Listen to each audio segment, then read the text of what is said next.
ലിസബത്ത് സ്വയിലേക്ക് എല്ലാവർക്കും സ്വാഗതം. ഇന്നത്തെ എൻ്റെ വീഡിയോയിൽ ഞാൻ പറയുന്ന കാര്യങ്ങൾ ഞാൻ പലയിടത്തുനിന്ന് കണ്ടും കേട്ടും വായിച്ചും അറിഞ്ഞ കാര്യങ്ങളാണ്. അപ്പോൾ എന്തൊക്കെയാണെന്നുള്ളത് ഞാൻ പറയാം. ആദ്യം ഞാൻ പറയുന്നത് നമ്മുടെ കേരളത്തിൽ ഏറ്റവും കൂടുതൽ വിഷമുള്ള 4 ഇനം പാമ്പുകളെ പറ്റിയാണ്. പിന്നെ ഓരോ ജീവികൾ കടിച്ചാലും നമ്മൾ ആദ്യം എന്ത് ചെയ്യണമെന്നുള്ള കാര്യങ്ങളും. അപ്പം സാധാരണ നമ്മുടെ നാട്ടിൽ കണ്ടുവരുന്ന പാമ്പുകളിൽ ഏറ്റവും കൂടുതൽ വിഷം എന്ന് പറയുന്നത് കിങ് കോബ്രയ്ക്കാണ്, അതായത് രാജവെമ്പാല. പിന്നെ രാജവെമ്പാല സാധാരണ നമ്മുടെ നാടുകളിൽ വളരെ കുറവാണ്, അതുകൊണ്ട് അതിൻ്റെ കടിയേറ്റ ആൾക്കാരും വളരെ കുറവാണ്. പക്ഷേ ഏറ്റവും കൂടുതൽ വിഷമുള്ളത് രാജവെമ്പാലയ്ക്കാണ്. അത് കൂടുതൽ വിഷം നമ്മുടെ ഉള്ളിലേക്ക് കയറുകയും ചെയ്യും. അതുപോലെ തന്നെ വലിപ്പത്തിലാണേലും നല്ല വലിപ്പമുള്ള ഒരു പാമ്പാണ് കിങ് കോബ്ര. പിന്നെയുള്ളത് ഇന്ത്യൻ കോബ്ര എന്നറിയപ്പെടുന്ന മൂർഖൻ പാമ്പ്. ആ പാമ്പിനും നല്ല വിഷമുണ്ട്. പിന്നെയുള്ള പാമ്പ് റസൽസ് വൈപ്പർ, അത് അണലി. പിന്നെ നല്ല വിഷമുള്ള വേറൊരു പാമ്പാണ് കോമൺ ക്രേറ്റ്, അത് ശംഖുവരയൻ, വെള്ളിക്കെട്ടൻ, മോതിരവളയൻ, എട്ടടി വീരൻ, ഇങ്ങനെ പല പേരിലാണ് ആ പാമ്പ് അറിയപ്പെടുന്നത്. അതിനും നല്ല വിഷമുണ്ട്. അപ്പോൾ ഇതൊക്കെയാണ് നമ്മുടെ സാധാരണ കേരളത്തിൽ നമ്മൾ കണ്ടുവരുന്ന കൂടിയ വിഷമുള്ള പാമ്പുകൾ. വിഷമുള്ള പാമ്പുകൾ വേറെയുണ്ട്, എന്നാലും ഈ ഇനത്തിനൊക്കെയാണ് കൂടുതൽ വിഷമുള്ളത്. ഇപ്പോൾ ഇനി ഞാൻ പറയുന്നത്, ഇപ്പോൾ നമ്മൾ സാധാരണ വീട്ടമ്മമാർക്കൊന്നും എല്ലാവർക്കും അറിയണമെന്നില്ല, അറിയുന്നവരുമുണ്ട്. പെട്ടെന്ന് ഇങ്ങനെ പാമ്പ് കടിച്ചു, നമ്മൾ പെട്ടെന്ന് എന്താ ചെയ്യാന്നുള്ളത്. ഇത് ഒത്തിരി ഡോക്ടേഴ്സൊക്കെ പറഞ്ഞിട്ടുള്ള കാര്യങ്ങളാണ് കേട്ടോ. ഇപ്പോൾ പാമ്പ് കടിച്ച ആദ്യം നമ്മൾ ചെയ്യേണ്ട ഒരു കാര്യം എന്ന് പറഞ്ഞാൽ, പാമ്പ് കടിയേറ്റ ആളെ നമ്മൾ ഒത്തിരി ടെൻഷനാക്കാണ്ടിരിക്കുക. ഇനി വിഷമുള്ള പാമ്പാണ് കടിച്ചതെങ്കിലും നമ്മൾ അവരോട് പറയുക, പേടിക്കണ്ട, ഇത് വിഷമുള്ള പാമ്പൊന്നുമല്ല, വിഷമില്ലാത്ത പാമ്പാണ്, ഒന്നും സംഭവിക്കില്ല എന്ന് പറഞ്ഞ് അവരെ നമ്മൾ സമാധാനിപ്പിക്കുക. പാമ്പ് കടിയേറ്റ ഭാഗം സോപ്പ് ഉപയോഗിച്ച് വൃത്തിയായി കഴുകുക. പിന്നെ കടിയേറ്റ ഭാഗം നമ്മൾ കൂടുതൽ അനക്കാതെ നോക്കണം. കാലിലൊക്കെ ആണെങ്കിൽ തന്നെ കാലൊട്ടും അനക്കരുത്. അതുപോലെ അനങ്ങാതിരിക്കാൻ വേണ്ടി വേണമെങ്കിൽ കാലിൻ്റെ അടിവശത്ത് കട്ടിയുള്ള എന്തെങ്കിലും ഒരു സാധനം വെച്ച് ചെറുതായിട്ട് വേണമെങ്കിൽ ഒന്ന് കെട്ടിക്കൊടുക്കാം. ഒരിക്കലും കടിയേറ്റ ഭാഗത്ത് മുറിവുണ്ടാക്കുകയോ ആ മുറിവിൽ നിന്ന് രക്തം വലിച്ചെടുക്കുകയോ നമ്മൾ ചെയ്യരുത്. അതുപോലെ മുറിവിൻ്റെ തൊട്ട് മുകളിലായിട്ട് ഒത്തിരി ടൈറ്റ് ചെയ്ത് നമ്മൾ കെട്ടരുത്. ഇനി പ്രഷർ ബാൻഡേജ് ഉണ്ടെങ്കിൽ അത് വേണമെങ്കിൽ മുകളിൽ നമുക്ക് ഇട്ട് കൊടുക്കാം. കടിയേറ്റയാളെ എത്രയും പെട്ടെന്ന് ആൻറ്റിവെനമുള്ള ഹോസ്പിറ്റലിൽ എത്തിക്കാൻ ശ്രമിക്കണം. അതുപോലെ കടിച്ച പാമ്പ് ഏതിനമാണെന്ന് അറിയുകയാണെങ്കിൽ അത് ഡോക്ടറോട് പറയുകയും വേണം. അപ്പോൾ ഇത്രയൊക്കെ കാര്യങ്ങൾ നമുക്ക് ചെയ്യാവുന്നതേ ഉള്ളൂ. ഇനി ഞാൻ പറയുന്നത്, തേനീച്ച കൊത്തിയാൽ നമ്മൾ പെട്ടെന്ന് എന്താ ചെയ്യുക എന്നുള്ളതാണ്.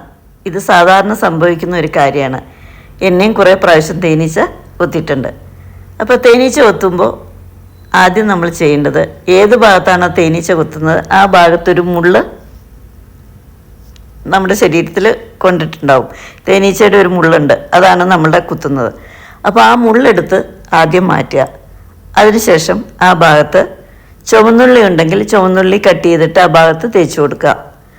അല്ലെങ്കിൽ സോഡാപ്പൊടി ഉണ്ടെങ്കിൽ സോഡിയം ബൈകാർബണേറ്റ്, അത് കുറച്ച് വെള്ളവും ഉപ്പും ഒക്കെ എടുത്തിട്ട് ഒന്ന് കുഴച്ച് ആ ഭാഗത്ത് പുരട്ടി കൊടുക്കാം.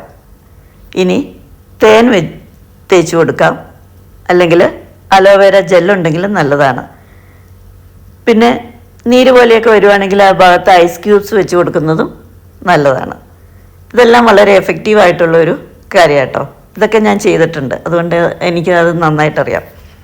സോഡാപ്പൊടി ഉണ്ടെങ്കിൽ ഏറ്റവും നല്ലത് അത് തന്നെയാണ്. പിന്നെ ഈ തേനീച്ച ഇപ്പോൾ 2 or 3 ഒക്കെ കടിച്ചാലും വലിയ കുഴപ്പമില്ല. പക്ഷെ നമ്മൾ കൂട്ടത്തോടെ ചിലപ്പോൾ ആക്രമിക്കും. അങ്ങനെ കൂട്ടത്തോടെ നമ്മൾ കുത്തുവാണെങ്കിൽ എത്രയും പെട്ടെന്ന് ഹോസ്പിറ്റലിൽ പോകണം. കാരണം നമ്മുടെ ഉള്ളിലേക്ക് കൂടുതൽ വിഷം കയറും.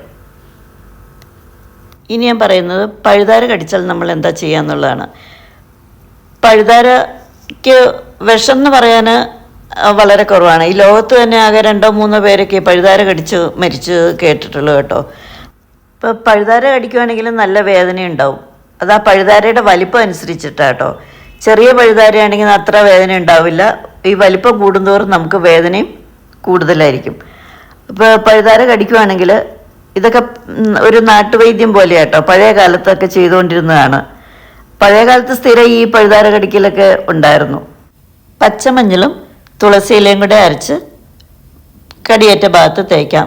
പിന്നെ പച്ചമഞ്ഞളിൻ്റെ നീരിൽ കായം ചാലിച്ച് തേക്കുന്നതും നല്ലതാണ്. പിന്നെ ഇതിലൊക്കെ ഏറ്റവും നല്ലതായിട്ടുള്ളത് ചുവന്നുള്ളിയാണ്. ചുവന്നുള്ളി അരച്ച് ആ ഭാഗത്ത് തേച്ച് കൊടുക്കുക. അപ്പോൾ ഇങ്ങനെയുള്ള കാര്യങ്ങളൊക്കെ ചെയ്താൽ ഒരുവിധം എല്ലാം കുറച്ച് സമയം കൊണ്ട് കുറയും. പിന്നെ കൂടുതൽ അസ്വസ്ഥത തോന്നുവാണെങ്കിൽ തീർച്ചയായിട്ടും ഹോസ്പിറ്റലിൽ പോകണം. ഇനി ഞാൻ പറയുന്നത് തേള് കടിച്ചാൽ എന്ത് ചെയ്യണം എന്നുള്ളതാണ്.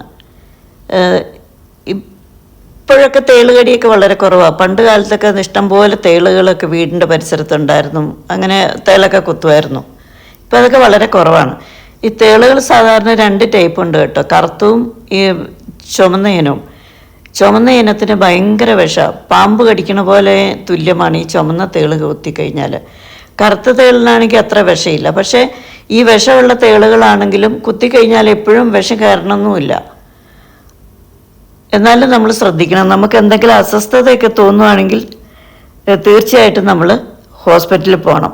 അല്ലെങ്കിൽ ഈ കറുത്ത തേള് ചെറുതായിട്ടൊക്കെ ഒരു കുത്തു കിട്ടുവാണെങ്കിൽ ഇന്ദുപ്പും വെറ്റിലയും കൂടെ അരച്ച് ആ ഭാഗത്ത് തേക്കുന്നത് നല്ലതാണ്.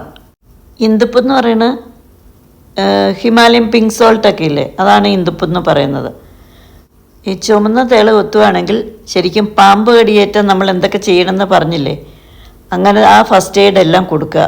എന്നിട്ട് എത്രയും പെട്ടെന്ന് ഹോസ്പിറ്റലിൽ പോകണം. ഇനിയിപ്പോൾ കറുത്ത തേള് കുത്തിയെന്നുണ്ടെങ്കിലും ഹോസ്പിറ്റലിൽ പോയതുകൊണ്ട് കുഴപ്പമില്ല. നമ്മൾ സ്വയം ചികിത്സയ്ക്ക് മുതിരാതിരിക്കുക. കാരണം തേളിന് കുറച്ച് വിഷമുള്ള ഒരിതാണ്, പഴുതാര പോലെയല്ല. അതുകൊണ്ട് അത് പ്രത്യേകം ശ്രദ്ധിക്കണം. അപ്പോൾ ഇന്നത്തെ വീഡിയോയിൽ ഞാൻ ഉദ്ദേശിച്ചത് നമുക്കിങ്ങനെ കുറച്ച് കാര്യങ്ങൾ, അറിയാവുന്ന കുറച്ച് കാര്യങ്ങൾ നിങ്ങളുമായിട്ടൊന്ന് ഷെയർ ചെയ്യുക എന്നുള്ളതായിരുന്നു. വീട്ടമ്മമാർക്കൊക്കെ കുറച്ചെങ്കിലും ഉപകാരപ്പെടുമെന്ന് ഞാൻ വിചാരിക്കുന്നു.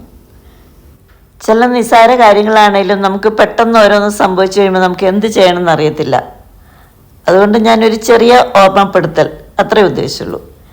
ഇന്നത്തെ വീഡിയോ എല്ലാവർക്കും ഇഷ്ടമായി ഞാൻ വിചാരിക്കുന്നു. അപ്പോൾ എല്ലാവരും എൻ്റെ ചാനൽ കാണണം, സപ്പോർട്ട് ചെയ്യണം.